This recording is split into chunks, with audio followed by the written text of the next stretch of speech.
ধরেন যে সুবিধা এটা যে বুঝবা না ছোট ধরে দিব না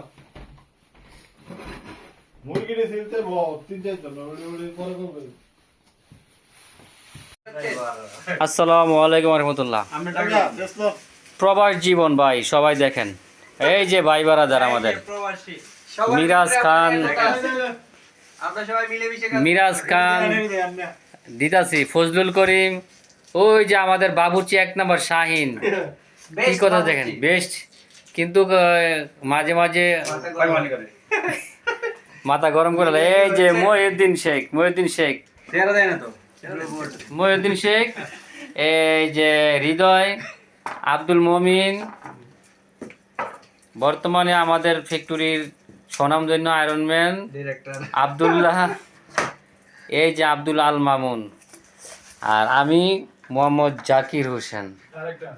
ঠিক আছে, বর্তমানে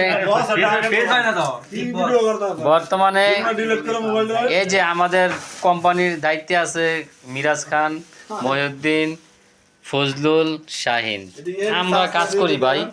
ঠিক আছে, এই দেখেন আমাদের প্রবাস জীবন কত কষ্ট পাই।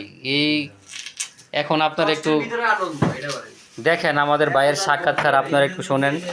এখন সাক্ষাৎকার দিবেন মিরাজ খান। বলো মিরাজ, কি বলবো বলেন, আপনি কিছু বলেন, তোমার মনের ভাষণটা বলো। মনের ভাষণটা কি আছে, আইসি প্রবাস জীবনে কে দিয়া বুদ্ধি মারা হইতে না বুঝলিল্লাহ ভাই। আর ইয়া আব্দুল্লাহ, তোমার কিছু বলার আছে? না না, আমাদের ফ্যাক্টরির এনকে কালেকশনের স্বনামধন্য আয়রনম্যান।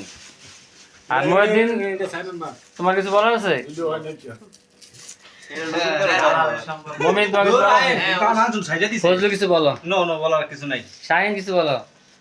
কষাই যাক, শাহিন ভাই কাজে ব্যস্ত, আমাদের ফজলু ভাই কাজে ব্যস্ত, সবাই কাজে ব্যস্ত, শুধু একমাত্র আমি কাজ করতেছি না। ঠিক আছে, এই যে আমি আমি এখন বর্তমানে 1 মিনিট পরেই মনে করেন যে কাজে যোগ দিব। এখন গরুর গোছ আনছি, আমরা কাটবো। ঠিক আছে, সবাইকে ধন্যবাদ, সবাইকে ধন্যবাদ। আপনারা সবাই মনোযোগ দিয়ে কাজ করেন। ঠিক আছে, এই যে আব্দুল মুমিন ভাই আয়েন না, ওকে। বাদ দেন।